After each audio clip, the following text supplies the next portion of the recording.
Hola, ¿qué tal? Les doy la bienvenida a un nuevo episodio de su viejo y confiable Alquimista.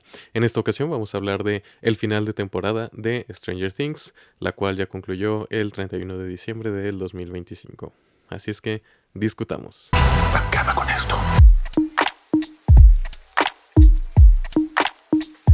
Los hermanos Duffer se encontraban en la nada envidiable situación de tener que concluir con Stranger Things, ¿no? El show que se volvió un verdadero fenómeno cultural y algo, la verdad, pocas veces visto, ¿no? Creo que más allá de, o bueno, aparte de Game of Thrones, creo que este es uno de los fenómenos de televisión más grandes de la época reciente y también, sobre todo, como para las nuevas generaciones, ¿no? Creo que sobre todo, especialmente para la generación Z, este es como su Harry Potter, ¿no? O su Señor de los Anillos. Entonces, estaban en esa increíblemente difícil situación de cerrar con la historia, darle un final satisfactorio, cerrar con todos los arcos de los personajes que habían creado a lo largo de los años y preparar dejar el terreno fértil para los inevitables spin-offs, ¿no? Por desgracia, habiendo ya concluido la serie, creo que, y esto dije en mi reseña del volumen 2, veía muy difícil cómo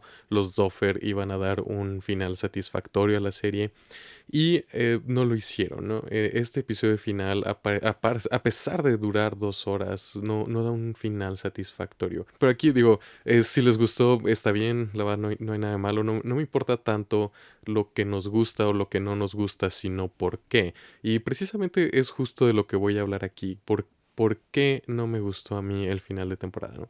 Y el final de la serie, no solo de la temporada. Si a ustedes les gustó, creo que les invitaría a preguntarse por qué, ¿no? Eso es lo más importante. Nada está encima de crítica, o sea, nada está por encima de ser criticable, entonces, pero una crítica constructiva, ¿no? Y si algo funciona, creo que es muy importante ver por qué funciona, pero en este caso, por desgracia, el final de la serie no funcionó para mí. Déjame eso de lado, ¿qué es lo que me gustó? Porque creo que vamos a empezar por ahí, ¿no? Me gustó mucho la dinámica entre Steve y Dustin, creo que eso es unos personajes que siempre funcionaron bien y supieron manejar su situación, ¿no? Su dinámica como esta dupla, ¿no? Y me gustó mucho cómo funcionó, me gustó, como dije en mi reseña de volumen 2 que hayan puesto a prueba su amistad y que hayan logrado como salir adelante. Todo eso me gustó. También me gustó la secuencia final en el sótano de este Mike. Esto se me hizo una forma buena de concluir como con la historia. Y también se me hizo muy, pues, bastante como apegado a sus personajes, ¿no? Que los invita a esta chica popular a la fiesta y deciden irse a jugar Calabozos y Dragones, ¿no? Eso me gustó, se me hizo una forma buena de darle cierre a toda la serie, ¿no? Por desgracia aquí creo que comenté alguno de los errores que es fácil cometer al estar escribiendo, me imagino, que es tratar de quitarle las defensas a la audiencia al llamar la atención de que los escritores saben que no es del todo satisfactorio, ¿no? Sobre todo esto que dice Max, ¿no? De, este está muy trillado, todos felices, etcétera, ¿no? Creo que esa parte se me hace como una excusa para tratar de desarmar cualquier criticismo válido hacia la forma en la que estos últimos episodios están escritos. Otra cosa de las que sí me gustó es los efectos visuales. Creo que se debe reconocer el increíble trabajo hecho por los artistas de efectos visuales, ¿no? Esta temporada fue increíblemente cara, ¿no? Cerca de los $500 millones. Pero creo que todo se fue en el azotamentes y la explosión de un helicóptero ahí. Pero el azotamentes se ve espectacular, ¿no? Se ve absolutamente increíble, gran trabajo de los artistas de efectos visuales. Pero ahora sí ya, hablando del final, ¿por qué siento que en general no funciona? Y esto se debe sobre todo el trabajo hecho en el volumen número 2 de la temporada 5. Creo que hacer un final satisfactorio en 8 episodios era posible, pero por desgracia, como dije en mi reseña del volumen 2, la serie estaba más preocupada con buscar formas de descontinuar existiendo que de dar un final satisfactorio a sus personajes. Y esto se ve muy claro en que el Upside Down es un puente para el abismo.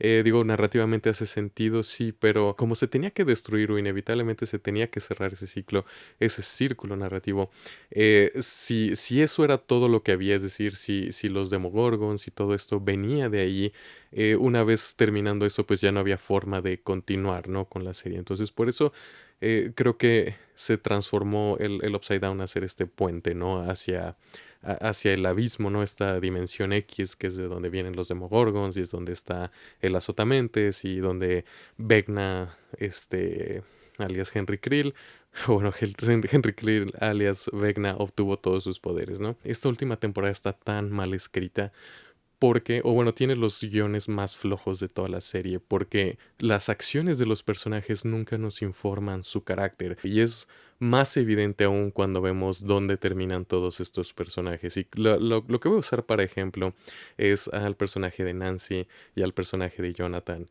El personaje de Nancy termina como reportera. Digo que es algo que ella habíamos visto, ¿no? Que era su interés. Pero en esta última temporada todas sus acciones no nos indican que es una reportera, nos indican que es una militar, ¿no? Están ahí las comparaciones con Linda Hamilton, Sarah Connor en Terminator, por ejemplo, cuando llega con este cinturón y todo eso es lleno de armas y trae escopetas y rifles de asalto y mata militares a sangre fría, ¿no? Porque no los mata en legítima defensa, ¿no? Sino que ella dispara primero. Y todo eso nos informa un personaje que es bastante violento y sobre todo entiendo que es parte como del género no lidiar con las muertes que han causado, pero sobre todo comparándolo con la primera temporada, donde Hawkins se sentía más como un lugar, creo que tener todas estas muertes sin sentido, es decir, Nancy matando militares y que no haya ninguna consecuencia al respecto. El personaje, sus acciones nos informan a alguien que es increíblemente violento y muy capaz, ¿no? Muy capaz con armas y todo. Y entonces que termine como reportera no tiene ya mucho sentido, ¿no? Y creo que esto es válido. Sí, sí, es decir, puedes tener al personaje escrito en el inicio de una forma, pero es válido que el personaje evolucione en una dirección distinta, ¿no? Que el personaje sientas que te lleve a una dirección distinta, que quiera hacer algo distinto, pero que termine como una reportera creo que ya no tiene mucho sentido porque ninguna de las acciones de su personaje en esta última temporada nos indican que tiene eso, ¿no? Creo que tendría mucho más sentido si fuera como en el resto de las temporadas, creo que es la 1 y la 3 es donde es más evidente, sobre todo en la 3 donde están trabajando en el reportaje junto con Jonathan, de las ratas y todo eso. Creo que hubiera tenido mucho más sentido si en este volumen ella estuviera investigando o reportando sobre la presencia militar dentro de Hawkins. Ahora el personaje de Jonathan.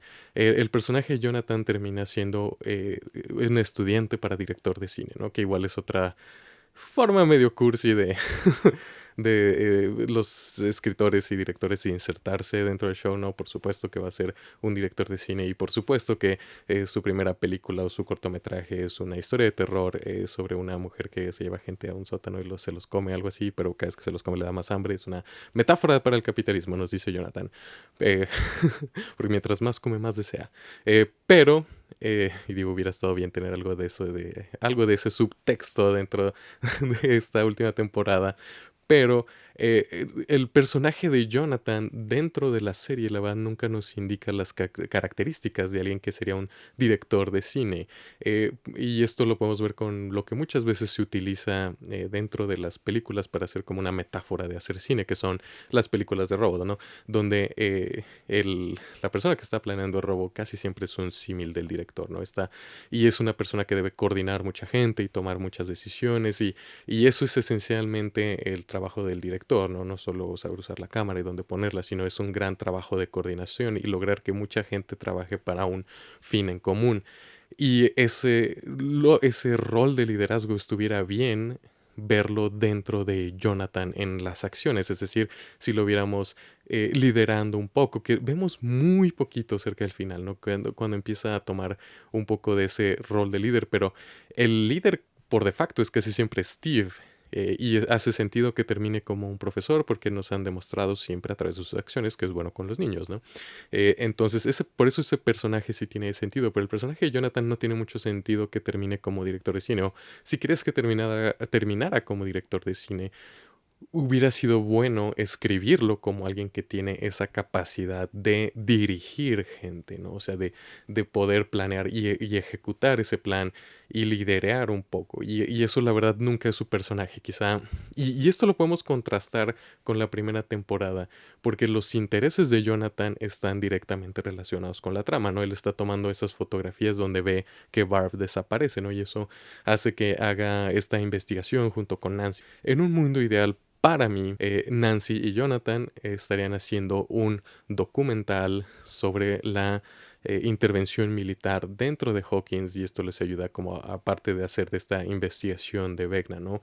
Pero los Duffers estaban más preocupados en dos cosas, ¿no? Entregar espectáculo, que sí lo hacen, y establecer cómo el show puede seguir existiendo, o cómo la marca, la propiedad intelectual puede seguir existiendo una vez que el Stranger Things haya terminado. Entonces por eso tenemos todas estas cosas tan poco naturales y por lo cual el final se siente tan poco satisfactorio y porque se contradice un poco con lo que nos habían dicho y creo que inclusive con esta obra de teatro, ¿no? Que era esencial, o sea, como parte esencial para entender esta última temporada, pero entiendo que se contradice un poco por lo que encuentra este Henry en el maletín, que siento que, bueno, tengo entendido que en la obra es un pedazo de tecnología y es cuando lo transportan a la dimensión X que adquiere sus poderes y aquí es una piedra, ¿no? Que ya le permite hablar con el azotamentes. Y bueno, y este mismo problema aplica con el personaje de Vecna. Vecna en la temporada 4 funcionó muy bien como villano porque era un villano psicológico y aterrador, ¿no? Era como parte de esa se veía muy inspirado con las películas de asesinos seriales de los ochentas, ¿no? Y también tenemos ese homenaje, ¿no? El papá de Henry está interpretado por el actor de Freddy Krueger. Entonces funcionaba muy bien porque era alguien que se metía en tu mente y te trastornaba, o sea, tomaba tus debilidades para empujarte a ese mundo, ¿no? Y atraparte y luego ya matarte, ¿no? Pero aquí la verdad es que cuando es... Digo, tiene mucho tiempo en pantalla como Henry y con estos 12 niños en un plan que la verdad no hace mucho sentido porque en la cuarta temporada no necesitaba de eso. El problema no está tanto en lo que está haciendo, sino cómo funciona, ¿no? Este ritual, ¿para qué? ¿Cómo funciona? O sea, ¿para qué necesita estos 12 niños? ¿Cuál es la maquinaria, el mecanismo de por qué necesita obrar de cierta forma?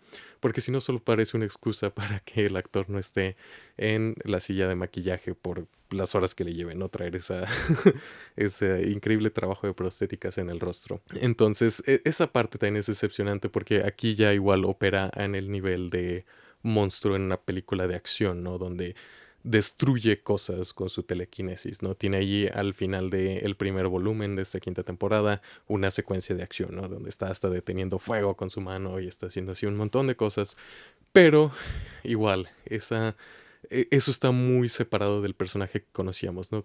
Este Vecna era alguien que le gustaba torturar a sus víctimas mentalmente y vemos un poco cuando lo hace con Hopper, pero igual esto se siente hasta un poco ilógico por cómo opera. Él estaba afuera, ¿no? En el abismo, Hopper estaba en el Upside Down. ¿Y por qué solo a él? Pues, ¿por qué no jugar con las mentes de los demás? Al punto, hace tan poco sentido esto que yo creí que era Cali la que lo estaba haciendo, ¿no? Que creo que se me hubiera hecho más interesante, ¿no? Que si bien Cali no fuera mala, pero que tuviera como su propia agenda y por eso engañara a Hopper, ¿no? Para lograr esta agenda personal que ella tiene. Entonces de esa parte también muy separado el personaje de Vecna que conocíamos de sus acciones. Otra cosa también, el personaje de Linda Hamilton, un increíble desperdicio de Linda Hamilton como actriz, ¿no? No hace nada, ni siquiera vemos en qué termina su personaje, nada más se termina la trama y los militares ya no están ahí. Que esa es otra cosa muy importante, el final no se siente ganado y eso es algo muy importante, sobre todo para estas narrativas tradicionales del viaje del héroe, ¿no? Creo que, bueno, ahorita para no entrar en mucho detalle que tiene que ver todo esto con cruzar umbrales y cruzar los últimos umbrales siempre implica pagar un precio precio, ¿no? O sea, mientras más difícil es de cruzar el umbral, más alto el precio es que hay que pagar. Y la única persona que paga el precio es esta Once. Y sí se puede decir, ¿no? Mike y Hopper, sobre todo, que eran quienes más lo querían, pagan ese precio, ¿no? De perderla, pero no es una decisión de ellos en una parte. Y en segundo lugar, no hay ninguna consecuencia para sus acciones. Como decía, Nancy es una asesina. O sea, mata militares, no le pasa nada. Y sobre todo esto es importante porque nos pintan a los militares como esta fuerza terrible, ¿no? Sobre todo porque al estar representados por el personaje de Linda Hamilton, que es así como implacable y súper dura, ¿no? Y así, de que no le importa nada. Y luego como que dejan así todo de que, ya se nos fue. Vámonos muchachos, levanten las cosas. Oye, pero mató como 50 personas. Ya no está 11, vámonos. Entonces, esa parte también es muy decepcionante, ¿no? Obtienen el final feliz, pero el problema no es el final feliz, que creo que aquí mucha gente, y lo cual es un poco preocupante la cantidad de gente que estaba esperando que gente muriera. No tengo un problema con que la gente no haya muerto, sino porque no hayan pagado ningún precio por su final feliz. Esa es la parte que a mí no me gusta, ¿no? Hopper sigue siendo jefe de policía, a pesar de estar, estar técnicamente muerto y luego prisionero en un campo de Rusia. O sea, es alguien que presumiblemente no tiene paradero y luego termina como un prófugo de la justicia, entonces termina de nuevo como jefe de policía. Por eso es esa parte que siento que los Duffer desde un inicio tenían una idea de dónde quería terminar la temporada, o la serie, perdón, pero conforme hicieron más temporadas, estos personajes se evolucionaron. Que te digo, es normal, sucede, ¿no? Los personajes nos llevan por distintas cosas. Quieren ser personajes distintos a de como inicialmente los habíamos concebidos. Y es una verdadera tragedia que los Doffer y sus escritores no hayan querido perseguir esas direcciones hacia donde estos personajes los estaban llevando, ¿no? Y les dan un final que quizá vaya de acorde con quienes eran en esa primera temporada, pero que están completamente en una posición distinta ya, ¿no? 4 temporadas después, 5 temporadas después. Entonces, ese sí es un verdadero problema. Otro problema es que igual, y esto ya es prácticamente puro guión, ¿no? Que los personajes toman decisiones con base en acciones que no tendrían que tomarlas por la información que tienen, pero las toman porque es donde deben ir. Tienen este beneficio de haber leído el guión. ¿A qué me refiero con esto? Por ejemplo, la forma más fácil de ejemplificar esto es con cuando Mike les explica lo que probablemente pasó con Once, este final alternativo que él ofrece, el final feliz para Once.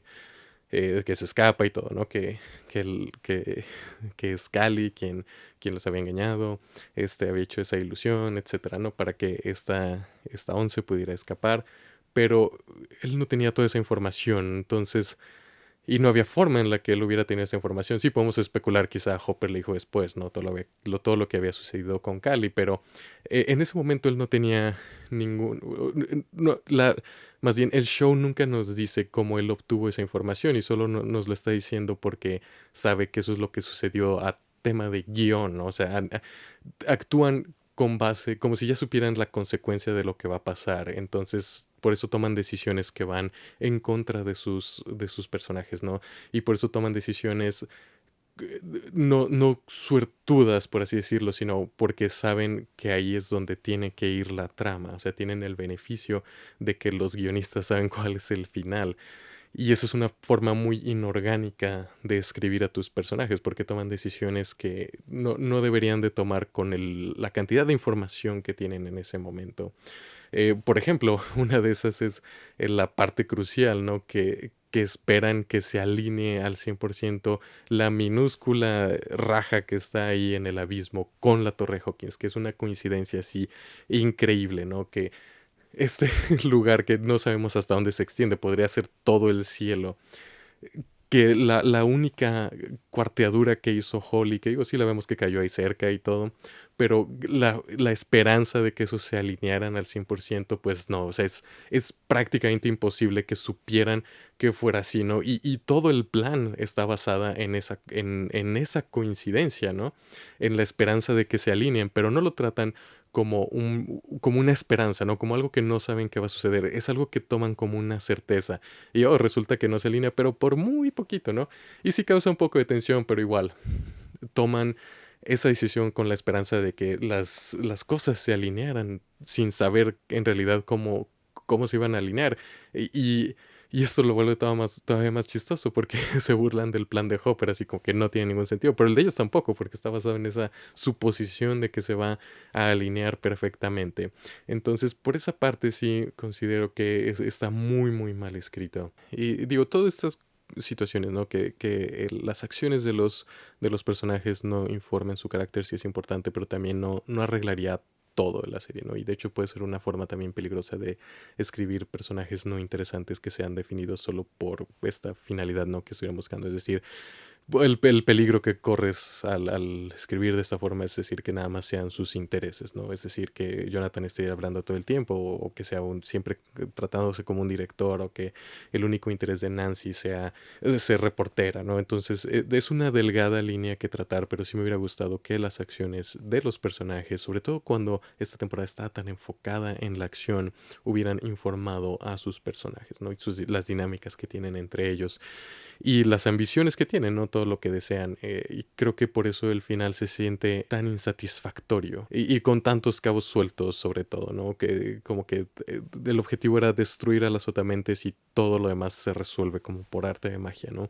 La presencia militar en Hawkins, las madres embarazadas dentro del laboratorio, la doctora esta interpretada por Linda Hamilton, todo el pueblo ya no se siente como un lugar, sino solo como un espacio físico donde tiene que ocurrir la trama. Y en esta temporada ya ni siquiera eso, porque pasamos muchísimo tiempo en el Upside Down y en el abismo, ¿no? Esta dimensión X que pues no habíamos visto muy poco de ella, ¿no? Entonces por eso el final se siente tan poco satisfactorio. Y también este es el primer como fenómeno cultural de la cultura popular que termina en la época de la inteligencia artificial generativa. Y creo que sí levanta ciertas preguntas de si ya tuvimos no solo el final de finales, creo que, bueno, esto es para citar un poco un video que acaba de hacer Patrick H. Williams hace un par de semanas, donde ya no hay como finalidad, ¿no? Con esta tendencias actuales, ¿no? De todo estar dentro de franquicias y secuelas y reboots y secuelas de las precuelas y remakes que son reboots y todo eso, ¿no? O sea, todas estas que ya no hay las cosas ya no concluyen, pero la inteligencia artificial generativa ahora le da las herramientas a los fans de crear su propio final y hemos visto todos estos ejemplos bizarros de gente dándole como finales alternativos y inclusive he visto gente ahí en Twitter no diciendo que unámonos, llegamos a nuestro propio final a través de la IA.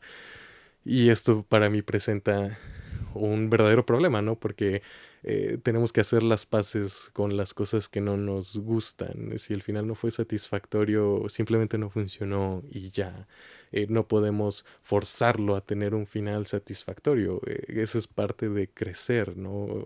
De que nuestro mundo, nuestro ego, nuestro yo, no es lo que gobierna todo. Parte de la decepción es parte de la vida y superar la decepción es lo que nos lleva a crecer. Por eso es uno de los peligros dentro de las muchas cosas más que tiene de malo la inteligencia artificial generativa. Es precisamente esta incapacidad de la gente de aceptar un final insatisfactorio, ¿no? De decir, no, voy a hacer el mío, no voy a agarrar Sora o Gemini o el que sea y voy a hacer mi propio final y para mí este es el final que cuenta y no, no, hay que aceptar las cosas como son y dejarlas ir, ¿no? Es bueno decepcionarse y tratar de entender por qué nos decepcionó y por qué no está funcionando y eso nos lleva a crecer, ¿no? Y también, como decía entiendo que para muchos es como su Harry Potter, ¿no? Harry Potter son películas que a mí la verdad no me encantan, pero está esa, y nunca he leído los libros, ¿no? Nunca me molesté. Yo vengo de un hogar profundamente católico y digo, ahorita es quizá un poco difícil de comprender en ciertos círculos, me imagino, pero la brujería, que es lo que hacen los personajes en Harry Potter, pues, o sea, las brujas son personas que escribían su nombre en el libro de la bestia, ¿no? Y sí, pues, son como anti-monjas, ¿no? Si las monjas son estas mujeres que se casan con Dios, pues las brujas son estas mujeres que se casan con el demonio, ¿no? Entonces, el libro tenía brujería, los quería leer de niño, a mí me gusta mucho la fantasía, no sé si se alcanza a ver aquí atrás todas mis ediciones de El Señor de los Anillos, películas y libros y la serie de Game of Thrones por ahí. Pero bueno, al que iba es que tenía brujería, no lo podía leer, me dieron las crónicas de Narnia y nunca tuve como esa gran afición por Harry Potter, por los libros. Las películas me gustan, pero veo todas sus fallas, no me encantan, no, siento que no están muy bien escritas, pero siempre las veo de nuevo por esta nostalgia, ¿no? Y este factor de que es algo que vi cuando era niño y es como parte importante, o sea, viene lleno de recuerdos. Entonces también entiendo que mucha gente, para esa gente, Stranger Things es eso, ¿no? Puede que estén ahí todas las fallas, pero se perdona mucho porque está quizá ligada con nuestra infancia, con todos esos recuerdos bonitos, ¿no? Quizá con un mundo prepandemia, ¿no? Las primeras, que fueron 3 temporadas, son antes de la pandemia, ¿no? Creo. Sí, sí, sí, sí. Entonces, por eso entiendo, ¿no? Si aquí, si les gustó, si creen en el Conformity Gate, está bien. O sea, este video no es para criticarlos ni burlarse de ustedes, sino porque es importante, primero, las cosas que nos gustan, saber que no están sobre cualquier criticismo o sobre criticismo alguno, ¿no? Y es bueno, o sea, es bueno conciliar dos cosas que son contradictorias, ¿no? Algo que sea malo o no satisfactorio, que no esté bien escrito y que aún así nos guste, ¿no? Con todas sus fallas, ¿no? Creo que eso es parte importante. Y bueno, después de toda esta increíble, enormemente larga letanía, pues sí, solo para decir que no fui fan del final de la serie de Stranger Things, pero de ninguna forma esto hace que la serie sea retroactivamente mala. La primera temporada de Stranger Things siento que sigue siendo televisión perfecta, ¿no? Todo lo que quiere hacer esa serie lo hace de una forma perfecta. La actuación de Millie Bobby Brown cuando era una niña es increíble, ¿no? Y sobre todo con todo lo que tenía que ser, era un personaje increíblemente difícil y todo lo hace súper bien, ¿no? También el resto de los niños, todos, ¿no? Finn Wolfhard, Gaten Matarazzo, Caleb McLaughlin, todos ellos hacen un increíble trabajo. Y Noah Schnapp, ¿no? También, digo, en la primera temporada tiene muy poco que hacer, pero también todos estos niños hicieron un trabajo increíble y son a todas luces actores profesionales que han crecido en convertirse en adultos que son también actores profesionales, ¿no? Entonces, creo que haya tenido un mal final no invalida el resto de la serie. Igual la cuarta temporada sigue siendo también un gran pedazo de televisión, ¿no? Y sí, creo que será bueno volver a verla toda en su conjunto ya de inicio a fin en un par de años. Va a ser como interesante ver ahora cómo, cómo, cómo se añeja, por así decirlo, Stranger Things. Y sí, entonces, pues sí, por desgracia, no funcionó para mí el final de temporada. Si funcionó para ustedes, excelente, ¿no? Entonces, igual, como decía, ¿no? No es lo que nos gusta ni lo que no nos gusta, sino por qué nos gusta o por qué no nos gusta. Yo ya expuse por qué no me gustó, porque lo encontré insatisfactorio. Las cosas que sí me gustaron, igual, efectos especiales, la verdad creo que no se reconoce el increíble trabajo que estos artistas hicieron, ¿no? Pero sí, y obviamente pues sí va a haber como ya están preparados los spin-offs, va a haber una serie animada, no sé qué más vaya a haber en un futuro. Los hermanos Duffer ya tienen una serie en camino que creo que va a salir este año, a finales de este año. Así es que, pues sí, veamos qué nos depara este 2026. Y ya bueno, este es mi primer video de este año. Bueno, mi segundo video de este año es el primero que estoy grabando en 2026, pero igual les deseo un excelente año, que nos vaya muy bien a todos. Hasta la próxima.